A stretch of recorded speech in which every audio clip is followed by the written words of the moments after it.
Ladies and gentlemen, welcome to October 6th, 2020. President Donald Trump is back in the White House, and House Speaker Nancy Pelosi and Treasury Secretary Steven Mnuchin are riding snails to cross that finish line that has the next stimulus deal, the next disaster relief package that you know better than me has funding for another round of stimulus checks, anywhere from $400 to $600 a week, enhanced unemployment insurance payments through December of this year or January of next year, an SBA Lifeline grant for small businesses of $50,000 or 6 months of working capital minus cost of goods sold, and another round of EIDL grants for all legitimate small business applicants. President Donald Trump is back in the White House. Walter Reed Medical Center discharged him yesterday, finding him fit to return to his White House residence and leave the Walter Reed Medical Center presidential suite. White House physician Sean Connolly stated that the White House medical office will continue the president's treatment regimen, which constitutes the steroid dexamethasone, which is experimental in virus patients, and the broad-spectrum antiviral drug remdesivir, and they will continue testing. He stated that although the president is fit to return back to his residence over at the White House, he is not, and I quote, he is not out of the woods yet.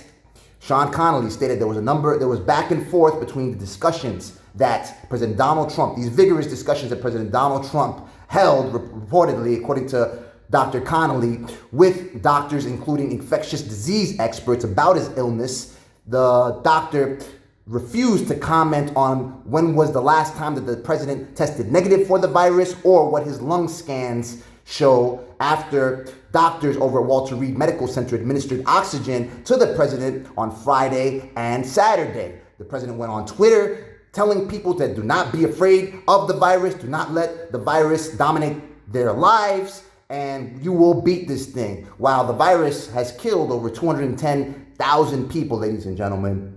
White House Chief of Staff Mark Meadows has stated that more senior staff officials and more staff members, period, will test positive in the coming days.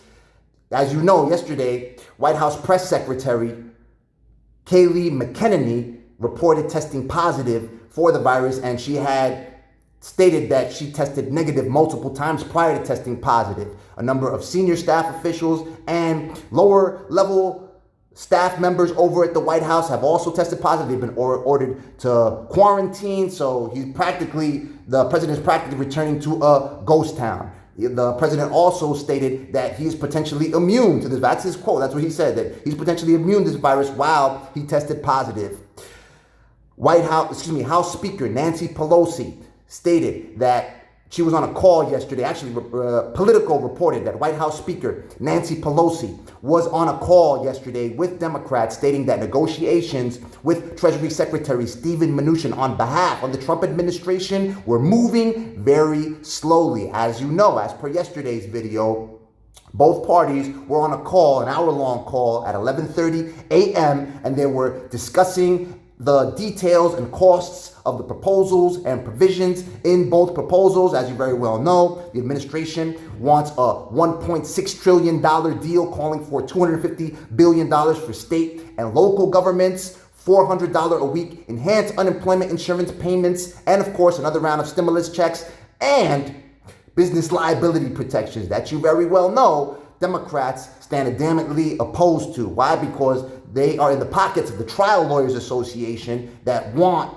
Democrats to block business liability protections because they'll have nobody to sue. And they've been pumping millions of dollars in favor of Democrats in federal races, so they block anything that provides business liability protections, whereas the Chamber of Commerce and other organizations are pumping millions of dollars in favor of GOP candidates in federal races to ensure that they include funding for provisions for business liability protection. So it's the clash of the two lobbying titans at this particular point in time. One sticking point may be the enhanced unemployment insurance. Last time that Republican senators actually laid out a proposal including enhanced unemployment insurance payments, they were calling for $200 a week enhanced unemployment insurance payments in a $1.1 trillion deal. There are a number of Republican senators that do want any other form of stimulus. So this may be the key sticking point. So it is unclear whether any Republican lawmakers will support $400 a week enhanced unemployment insurance payments or the $600 a week enhanced unemployment insurance payments that Democrats packaged in the partisan bill that they passed last week. Again, they want $600 a week in enhanced unemployment insurance payments until January of next year. They want another round of stimulus checks, $1,200 for individuals who make up to $75,000 and $2,400 for couples filing taxes jointly that make up to $150,000 and $500 for each dependent. They have also packaged $40 billion to pay out a grant, an SBA Lifeline grant to small businesses that will be the lesser of 6 months of working capital minus cost of goods sold, same calculations for the economic injury disaster loan, same thing that the Small Business Administration, same formula that the Small Business Administration uses to determine how much of an economic injury disaster loan you qualify for, or $50,000. So if you made $50,000 in revenue and 6 months of that revenue is $25,000, that you'll get a $25,000 grant. Nonetheless, if you made, let's say, $150,000 in revenue for the year of 2019, 6 months of that revenue is $75,000, so you'll get the $50,000 grant. And you can use this grant to pay back your economic injury disaster loan, essentially making the entire loan a grant. You've also got provisions in this bill to drop the interest rate on the economic injury disaster loan and provide 4 years, up to 4 years of deferment at the discretion of the Small Business Administration, nonetheless. And they corrected the statutory language to include the word shall to mandate that the Small Business Administration disperses the economic injury disaster loan grant, because they've also called for $40 billion in order to open up that program again. So if you did not get your economic injury disaster loan grant application processed prior to the July 11th cutoff, then you potentially will still receive it. However, and I've been saying this time and time again, this bill, the Democrat proposal that is calling for these grants, fails to include funding for S.4227, which mandates and forces that the Small Business Administration disperses the full $10,000 economic injury disaster loan grant to all legitimate small business applicants. Therefore, as I said, whether you like this lady or not, right now the House Speaker, she's the key person that decides what's going on, because at this particular point in time, President Donald Trump, he is not moving the needle with Republicans. He was supposed to ordered them to agree to the Democrats' higher number. And yet he's still at $1.6 trillion, which is absolutely bonkers to me. Now, what may make sense is because only 55% of Republicans are actually demanding that the Senate, or actually prefer that the Senate, work on passing the next round of stimulus before working on confirming Supreme Court or Judge Amy Coney Barrett as a Supreme Court justice to replace the late Ruth Bader Ginsburg. So only a small majority, they may in their mind state, listen, our base is not really calling for another round of stimulus. Only a small majority actually wants it. So Republican voters, they're not showing enough support perhaps from their perspective. They're stating that's why we're not pushing it. Otherwise, I believe that President Donald Trump has the ability to pressure Republicans, just like he's pressured Republicans in the past, to stop breaking rank and file and do what he says and agree to that $2.2 trillion number, and make them look bad if House Democrats then renege and say, no, it's not $2.2 trillion anymore. Because now Democrats are going to look bad. If he goes ahead and he calls for, listen, agree to that number, agree to the $400 a week enhanced unemployment insurance. But now he has all these excuses because Republicans are stating, no, we don't even want to go for the $400 a week. Last proposal, as I said, they're calling for $200 a week and then a 70% wage replacement all through October. So they don't even want anything close to the 400 or the 600 based on everything that we've been hearing coming from Republican lawmakers. Therefore, regardless of whether you know her, and then listen, I don't consider anybody a party affiliated to any party. I'm not affiliated to any party unless you're getting paid for it, okay? Because you see how these people flip sides all the time. You see how John Boehner, I'll keep telling you, he was House Speaker. It's like if Nancy Pelosi would go lobby on behalf of NRA. Understand? That's what John Boehner did.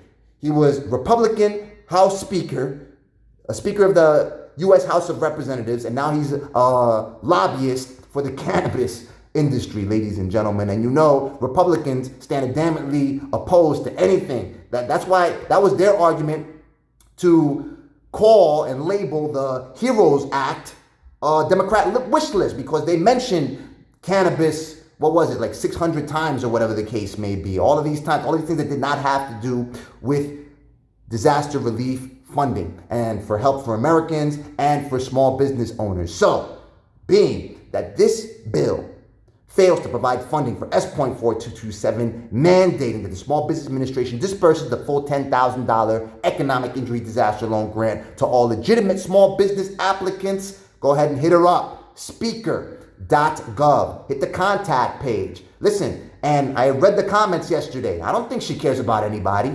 I'm not saying that she's caring about anybody, but she does care about saving her own behind.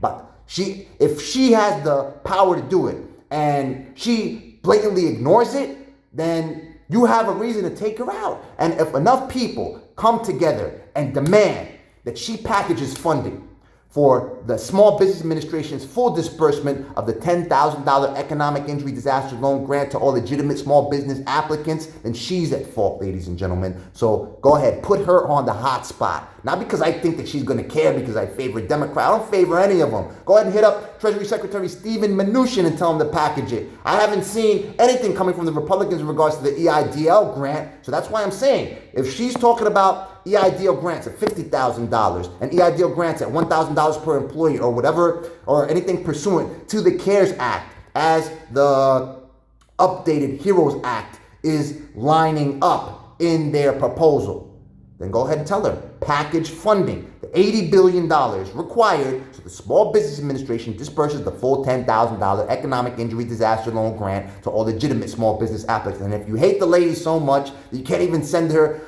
you can't even demand that she works for you, because she works for you regardless of whether you say that you're a Republican or Democrat. She works for you. If you can't say it to anybody else. Go ahead to usa.gov/elected-officials. You'll be able to find all of your representatives, everybody who represents you, perhaps your neighborhood crime watch leader, and demand that they package funding for Small Business Administration's disbursement of the full $10,000 economic injury disaster loan grant to all legitimate small business applicants. And even if you are not a small business owner, if small businesses, which constitute 99.9% of all businesses in the United States employing 60.6 million U.S. workers, half of the U.S. workforce, you are affected, because these small businesses, they constitute clients to the businesses for which you work, and there's less spending in your business where you work. Let's say you work for a bigger company.